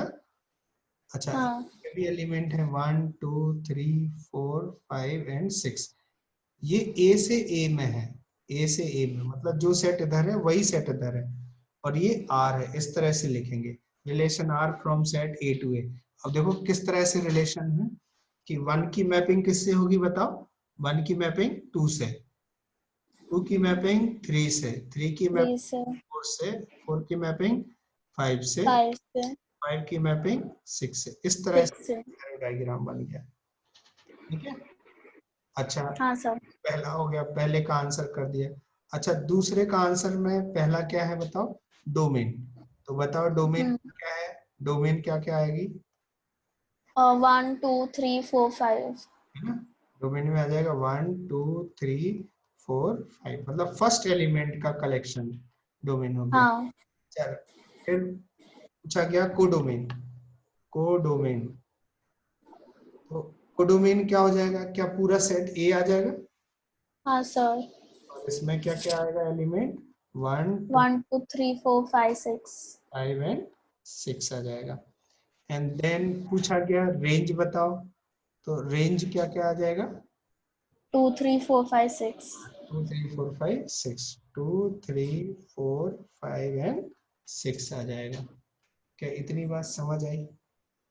हाँ जी सर। अच्छा, और आगे बढ़ते हैं थोड़ा।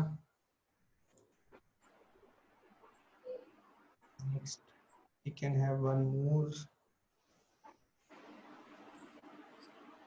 अच्छा, ये हो जाएगा। अब ये तुम्हारा होमवर्क हो गया, ये एग्जाम्पल 8 होमवर्क हो गया। एग्जाम्पल 9, क्या ये बात समझी, ये पॉइंट समझ आया। ये भी हमने आपको बताया था, इसको एक बार फिर से समझ लेते हैं। हाँ सर, समझ में आया। बीच में हमने डिस्कस किया था the total number of relation that can be from set to set B is the number of possible subset of A cross B. n of a is p, n of b is, then n of a cross b कितना आ जाएगा p into q। तो टोटल number of रिलेशन कितने हो जाएंगे 2 to power p q। तो आई होप कि ये अब तुम्हें क्लियर हो गया होगा ये पॉइंट। ठीक है, हाँ सर। ये इसका ओरली आंसर दे दो फटाफट, कितने आएंगे। 9th एग्जांपल 9 बताओ, नंबर ऑफ रिलेशन कितने आ जाएंगे। 2 raised to the power 4। 2 raise to power 4 आ जाएगा। अब देखो ये एक्सरसाइज 2.2 तुम्हारे लिए खुल गई। ये पूरा एग्जाम, ये तुम्हारा होमवर्क हो गया एक्सरसाइज 2.2। ठीक है। अच्छा, हाँ सर। ये सब तुम्हारे होमवर्क हो गए। होमवर्क फंक्शन हम लोग नेक्स्ट क्लास में करेंगे, समझ आया। हाँ सर। हम लोग नेक्स्ट क्लास में करेंगे, और आज तक हमारा जो है वो यहाँ तक है। आज की जो लर्निंग है वो एक्सरसाइज 2.2 तक है। इस लेक्चर के बाद आप एक्सरसाइज 2.2 तक कंप्लीट कर सकते हो, है ना। ठीक है सर। हाँ। एग्जाम्पलर्स में भी आप कर सकते हो। एग्जाम्पलर जो है इसमें एक्सरसाइज कौन सी खुलेगी तुम्हारी।